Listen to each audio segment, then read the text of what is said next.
Hey, and welcome to my channel, everyone. It is your go-to NeuroLeader and NeuroWellness coach, Shevvy. And so if you're new to my channel, welcome. I'm excited to have you here. I am your go-to NeuroLeader and NeuroWellness coach, and I help ambitious leaders go from mental burnout and overwhelm to leading with ease in their businesses and organizations so that they can create a workplace culture that thrives holistically. So today is all about me sharing my story and how I got into the space of becoming a NeuroLeader and NeuroWellness coach. So I am ambitious. I am a mom of three. I love educating, learning, educating people. I love learning new things, especially learning things that's going to amplify my knowledge, but also my clients' knowledge. So back in 2010, I was married at the time, being divorced, so that's another story for y'all. And at the time we transitioned to Texas, and I was like, okay, before I turned 30, I wanted to have my second child. I had a daughter at the time. This is what I was telling my ex-husband. Before I turned 30, I want to have a second child. And then I was like, okay, we got pregnant 6 months later. We had moved to Texas, and then I was like, okay, I'm pregnant. I don't want to have a baby and going to school full time. Plus, I wanted to get promoted as well at my job because I am active duty Air Force. Spent 20 years. I have over 20 years of military experience. So at that time, this was 2009. So I wanted to do all of that before I had my son, who is now here. And I did. I was able to achieve I had the baby, got my master's degree in MBA with an emphasis in technology management. I got promoted. So everything that I wanted happened. But the fact that I'm so driven, I kept doing things and then doing things without really taking time to enjoy everything that I've achieved within the last several years. And if you can relate, definitely let me know in the comments, like, Shevvy, I'm with you. This is where I'm at currently right now. Because maybe this is something that you're dealing with where you're just like, okay, you accomplish something, and then it's like, okay, what's next? What is next? So achieved everything, and then I knew we were getting ready to move again, because being in the military, we move so often. Oh, excuse me.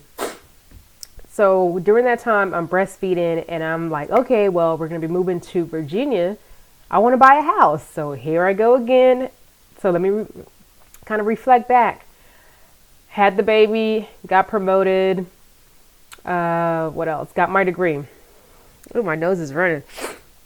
And so from there, I was like, okay, let's buy a house. So I'm flying to Virginia with a newborn, like 2 months of age. Again, doing too much. Got there, ended up found a house, bought the house, flew back with the baby. Now it's like, okay, this is about August time frame, getting ready to move. Went back to teaching because at the time I was teaching. So no time to really pause, reflect, and just kind of relax. I was still doing, even while breastfeeding and having this newborn with me. So we were moving family. So now it's 2 kids, husband, ex-husband, myself. I'm cleaning the house. I'm doing all this stuff. And then the night before we transitioned into the hotel, as we were laying, the baby started crying, and then I got up to change the baby, and I felt lightheaded. As soon as I got up, the room started spinning, and I'm like, okay, what is going on? And so my ex-husband was like, well, just lay down. And I lay down, but then the room kept spinning. So at this point, I'm scared because this never happened before. So I'm scared. And the room just kept spinning. And every time I opened my eyes, it just got worse.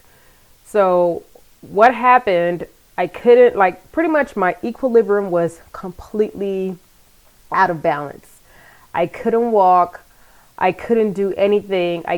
Every time I had to close my eyes just to kind of feel some type of safety, because every time I opened my eyes, it was scary, because it was like I was on a freaking roller coaster and like going on this on this ride that's just going around in a circle. So all of that happened. Ambulance came, took me to the hospital, and they were like, "Oh, well, what you had was vertigo. Never had that before." And then it's like, "Well, this is what it is," and so forth. So because of that situation, because of me not truly recharging, taking a break, I was mentally burnt out and did not pay attention to the signs. I ignored the signs. So I would feel certain feelings in my body, because all of it is stress that leads to that burnout. And doing everything that I did, from the baby, the promotion, studying, going to school at night on the weekends, plus managing a home life. So again, if you can relate, and maybe you're dealing with this right now, let me know in the comments, say something. And all of that led to vertigo. And because of that feeling of not being able to have that control, anxiety came. And y'all, I've never dealt with anxiety before. Yes, I would get nervous before a test or speaking or an event, but to feel anxious for days and years, that was not me. So we ended up leaving, going to Georgia, stopped at my sister's house because it was during Thanksgiving. So during the holidays, during the holidays, stress is heightened. Everybody is, doing too much. And look at this again. So not listening to my body, even though I just came out of the ER a couple days, the hospital a couple days prior, I am at my sister's house. So my mom is there. She's no longer here. My sisters, we're all just kind of, cooking and stuff. So I'm in the kitchen, y'all. Like the person who just came out the hospital just a couple days ago, I am in the kitchen cooking like nothing is going on. Okay, y'all, I had to step away, but I'm back. I have a 2-year-old, and she was crying. So where was I? So anyway, I was in my sister's kitchen in Georgia, and I'm acting like nothing happened. I'm cooking, and as I'm cooking and doing all this stuff, I felt like everything was closing in on me. I felt like I couldn't breathe. I felt like I was about to pass out, and I had to tell my sister, and I'm like, hey, she was the oldest, I need to step outside because I can't breathe. And at that time, again, I wasn't thinking oh, it's my stress level, because I'm so used to just doing and executing. And I stepped outside and I felt better, but that entire time I was in the bed. I did not enjoy my Thanksgiving. I was not present because I just wanted to sleep, because for me, laying down, I felt safe. But by the time we got to Virginia, my level of anxiety got higher, which is not good. So I freaked out, and I'm like, I went to the clinic on base. I'm like, I need a fix, like a drug addict, y'all. I was like, I need a fix. And I wanted medication because I wanted something fast, because I thought, okay, I'm going to take the medication and it will go away. And that was it. Again, this was about almost 12 years ago. But the thing is that my anxiety lasted almost 3 years. It was worse, but then it got better. And the more I learn about, using nutrition, movement, and, now neuroscience, how the brain impacts and changes how we make decisions, how we move. It's amazing, which I love adding this piece into my coaching and training. But in a nutshell, the medicine was just a quick fix for 30 days. But then I felt guilty. because I was breastfeeding and I didn't want the effect of the drugs of Zoloft to impact my son in any way. So I stopped taking it. And then before the thoughts, y'all, which will be another story, it was so much rattling in my mind. The thoughts that were just coming up, they were scary. I was afraid. I was disconnected. I wasn't myself, and I didn't like that. So I decided to take my life, my health into my own hands, and I started incorporating more movement, more quality nutrition, and just really taking care of me.